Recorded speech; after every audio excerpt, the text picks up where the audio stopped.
Glory be to the name of our triune God, the Father, the Son, the Holy Spirit, yesterday, today, and forevermore. I hope you all are doing well by the grace of our triune God. Without any delay, let us turn our attention to the Word of God. This is Christmas season. Christians are now in a mood to celebrate Christmas, the arrival of Christ into this world for the remission of our sins. So, I want to give you a sermon based on the Christmas season. To some people, celebrating Christmas is by drinking liquor the whole day. That is how some people celebrate Christmas, unregenerate, unconverted, namesake Christians. And some people celebrate Christmas by going to various places, enjoying the whole day. And many plan for Christmas season, for the Christmas Eve, and for the Christmas day in various ways, on where to purchase dresses, how to decorate our homes, and churches organize various Christmas programs, various dramas to reiterate, to remind the people, congregation, on how Jesus Christ accomplished his incarnation. Can a Christmas message be delivered without Christmas cards, decorations, or even Christmas narratives?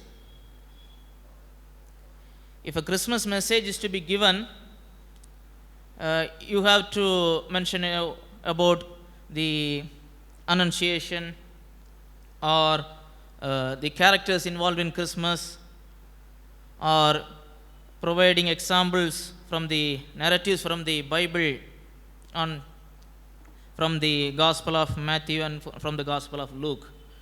But a Christmas sermon can be given without any mention of celebrations, Santa Claus, narratives, magi, announcement of angel to humans. Where? How? Turn with me to the Gospel of John, chapter 1. Let me read to you verses 1 and 14. Gospel of John, chapter 1, verses 1 and 14. In the beginning was the Word, and the Word was with God, and the Word was God. Verse 14.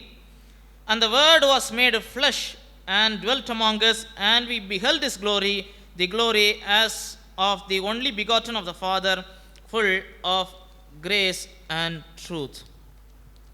I have entitled this message as the Christmas message of Apostle John.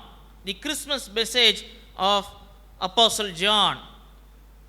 Unlike Matthew and Luke, he did not provide any Christmas narrative. He just provides an insight to the ministry of Lord Jesus Christ starting from his age 30. He did not provide any examples, any narratives like those of mentioned in Matthew and in Luke.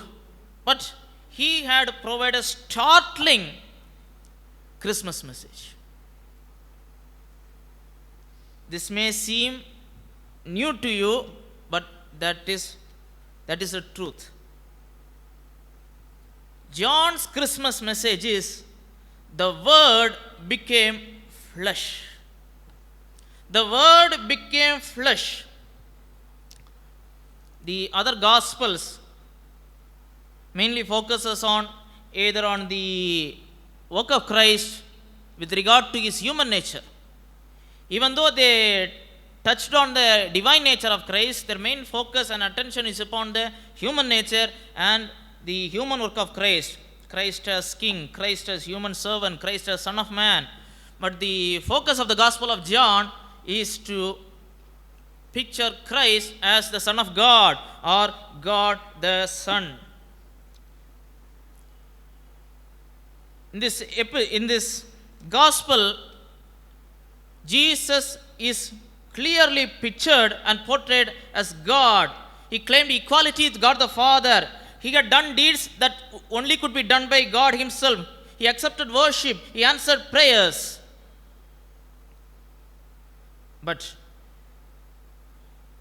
above all that, before all that, He was God Himself. Christmas is God becoming human. The Word became flesh. That is what is the crux of Christmas. That is what is the foundation of Christmas. Santa Claus not wrong. Christmas tree not wrong. Christmas cakes not wrong. But the foundation is God becoming human.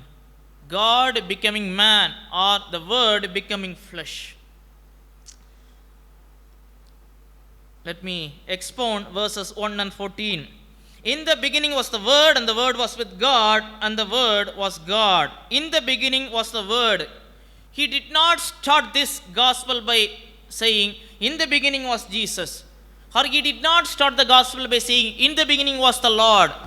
Or in the beginning was Christ. He had used an unusual word. This is the last gospel to be written. All the other three gospels, that is the synoptic gospels, were written earlier. He begins this gospel by proclaiming, announcing that in the beginning was the Word.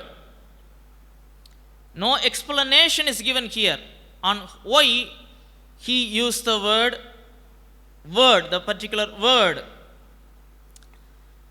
The word is the English translation for the Greek word logos. Logos, Logos. In English we have logy, study of, biology, psychology, zoology, study of something, study of animals, study of human beings, study of psychology. Here the word logos is given. The logos is a very important word you should know about. This word is commonly used by Greeks. This word refers to an intelligent, impersonal or non-personal creative force, source of knowledge and wisdom that existed. The Greeks were always seeking for knowledge. So, they have wondered, they have researched for the fullness of knowledge. What is the ultimatum? What is the ultimate truth? We are digging, we are searching here and there. What is the ultimate truth? They called it as logos. That cannot be known, but it is incomprehensible.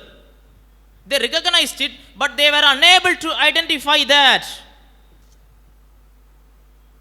Some even viewed the word logos as a supreme God who cannot be known.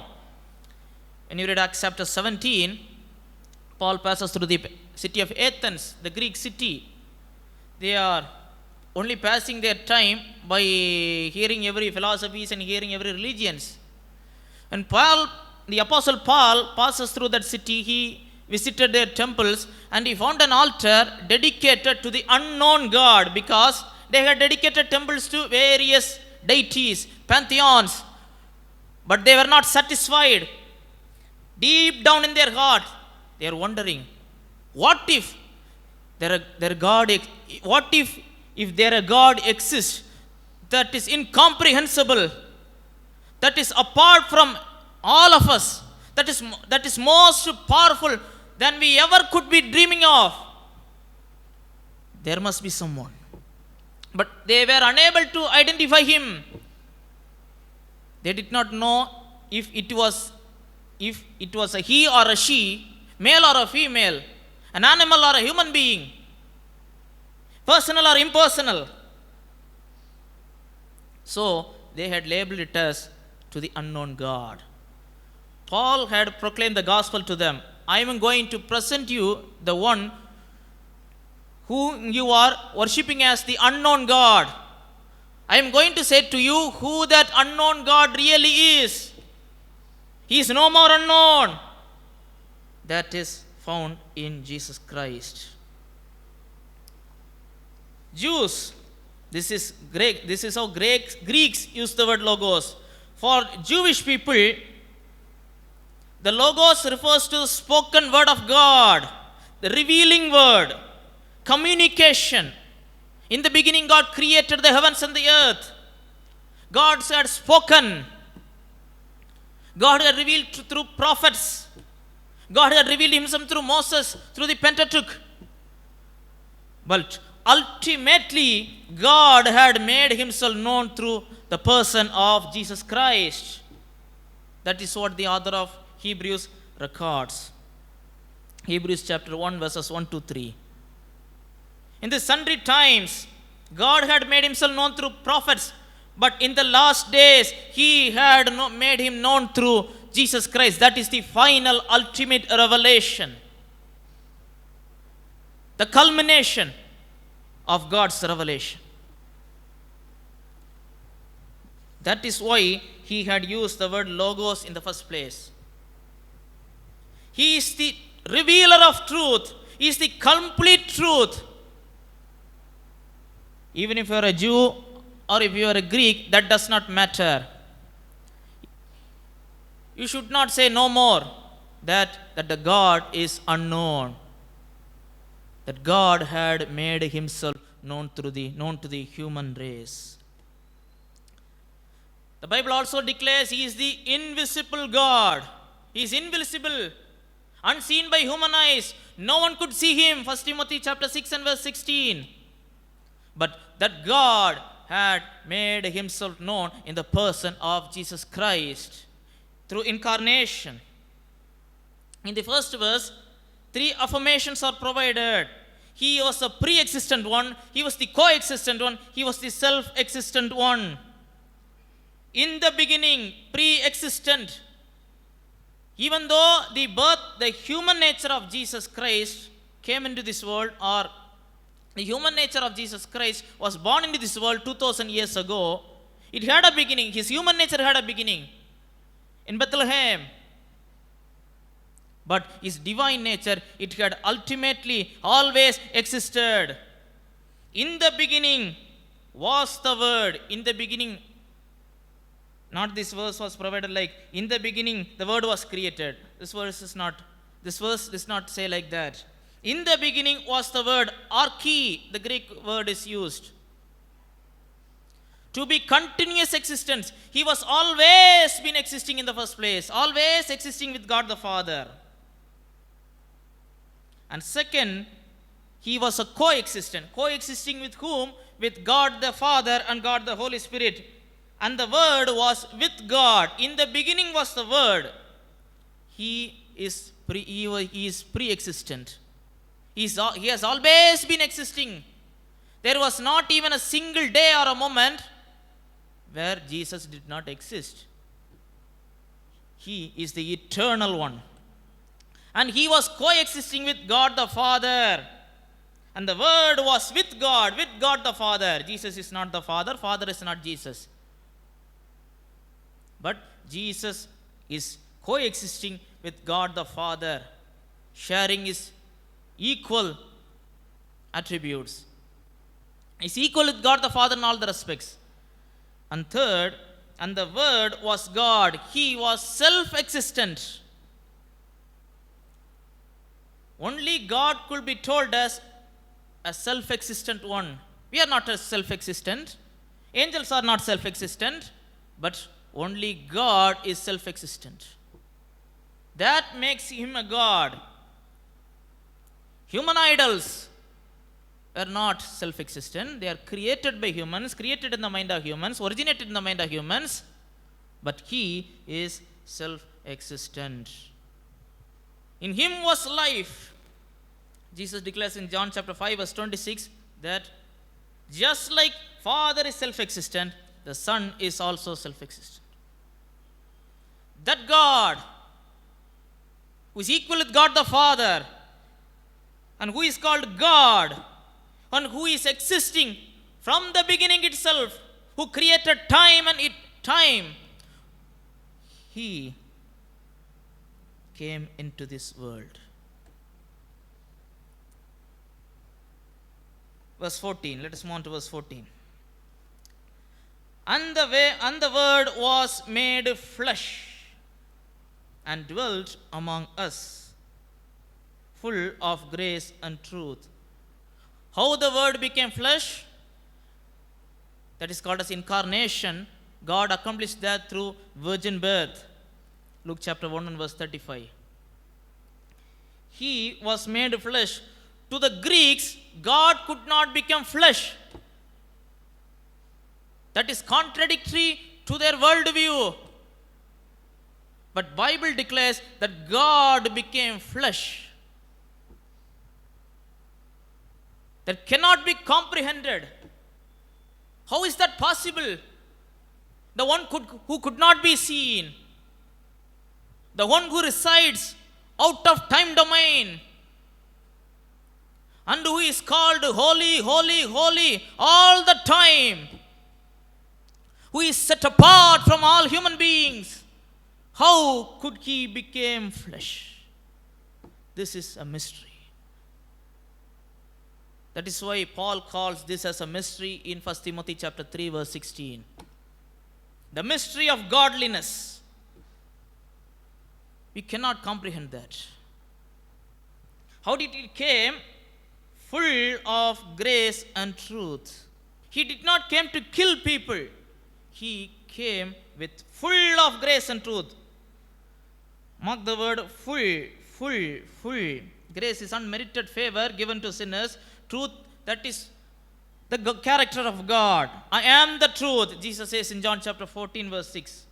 That is contrasted with Satan. He is the father of lies. And dwelt among us. The original rendering is he tabernacled among us.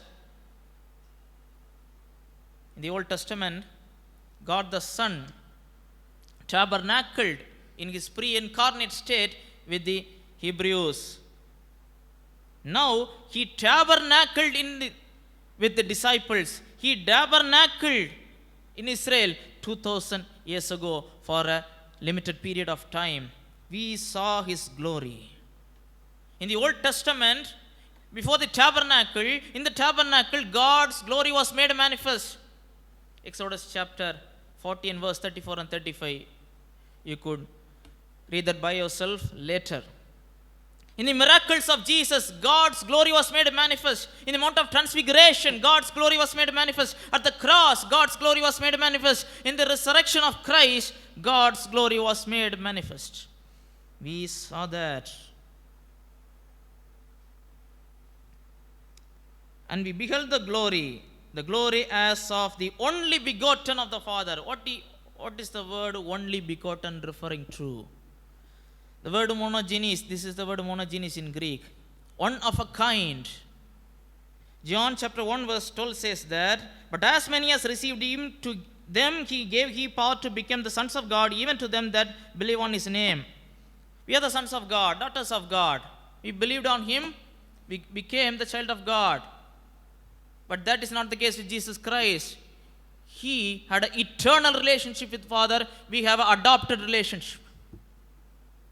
We are adopted children of God through the sacrificial atoning work of Jesus Christ. But Jesus has the eternal relationship with Father.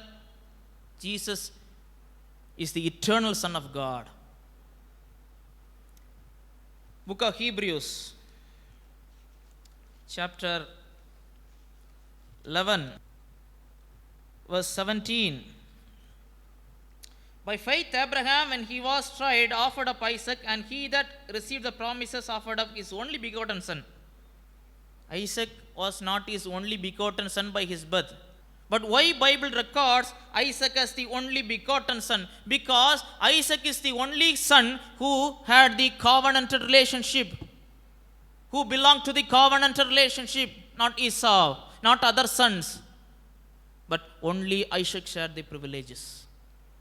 Jesus, when he, speaking to his disciples, had made a clear distinction. He said, I go to your father and my father. He never said our father. Ye pray likewise, our Father in heaven. Ye pray likewise, not us. My Father. he made a clear distinction. They share an eternal bonding, but we are adopted. How great he is, but he was made flesh to rescue us, to deliver us. Even angels could not comprehend that. He had created the entire universe with a word. Created.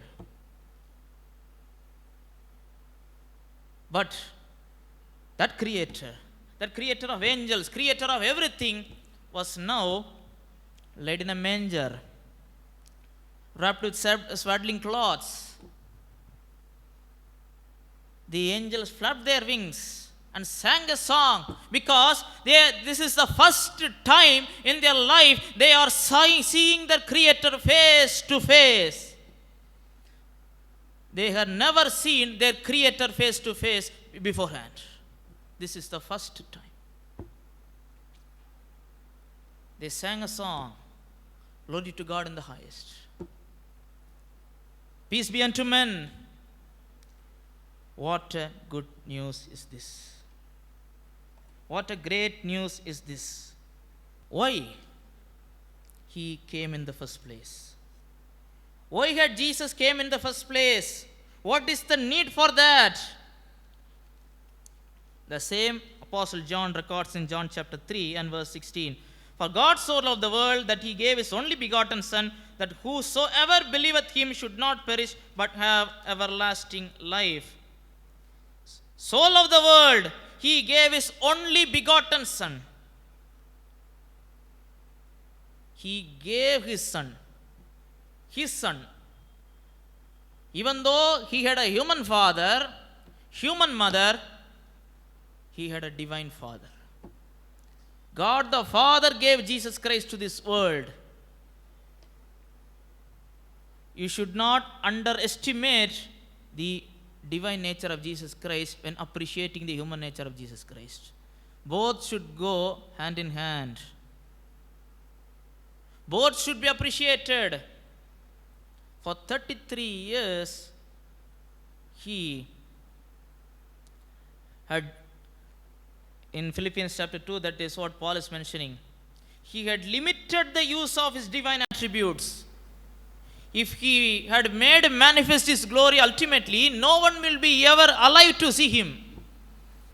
This amazes me. This love amazes me. If Jesus had not stepped into this world, I will end up in hell. If Jesus did not step into this world as a human being, there is no life for me. There is no celebration for me. There is no happiness for me. Eternal damnation. The only way we could be reconciled with God, we could enjoy the eternal fellowship with God, we could spend eternity with God, is through the mediating and the atoning work of Jesus Christ. For that, he had to come in the world as a complete human being. So, the eternal creator, the self-existent one, the pre-existent one, the coexistent one, had became flesh, full of grace and truth. Are we appreciating that? Are we thankful for that? God had each and every one of you and me in mind when he was stepping into this world. He did not just did that for name's sake, for each and every human being. Whosoever believeth, that is what John chapter 3 verse 16 says. Whosoever believeth in him should not perish but have everlasting life. Whosoever. Because he had taken the sins of each and every human being. If one is left at that moment, there is no room for him to be saved. If Jesus had said to me, I am very sorry, I had forgot to bear your sins on the cross, then what will be the case? Damnation. But why I can trust in this, in the finished work of Jesus Christ? Because he had came for me. He had came for the entire human race, that is subjective. He had came for me, that is subjective, that is personal. He is the God, that is objective. He is my God, that is subjective.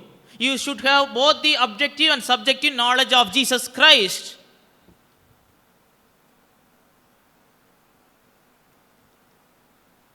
He closes this gospel with a startling remark.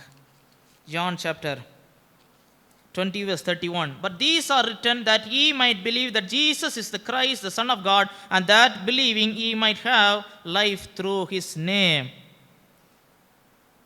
Ye might believe that Jesus is the Christ, Jesus is the King, the Son of God, the Logos, the eternal Word. The Word became flesh. That is written for me. This gospel is written for me. Have you ever wondered that? Oh, the pastor is always saying, read the Bible, read this gospel, follow Jesus Christ. Not for his sake. This is written for me. Christ has came for me. Christ has redeemed me. Christ had loved me first. When that joy fills my heart, everything else will be taken care of. He is now the eternal King. He is not now swaddled in clothes. He is not now lying in the manger. He has returned to his former glory. And he is now worshipped as the King of kings and Lord of lords. And soon, his kingship will be acknowledged by the human race. The time is coming. Let me close with a verse. Matthew chapter 16. And in verse 15. Matthew chapter 16 and in verse 15. He saith unto them, but whom say ye that I am? Whom say ye that I am? You might say, I believe in Jesus. Everyone believes in Jesus.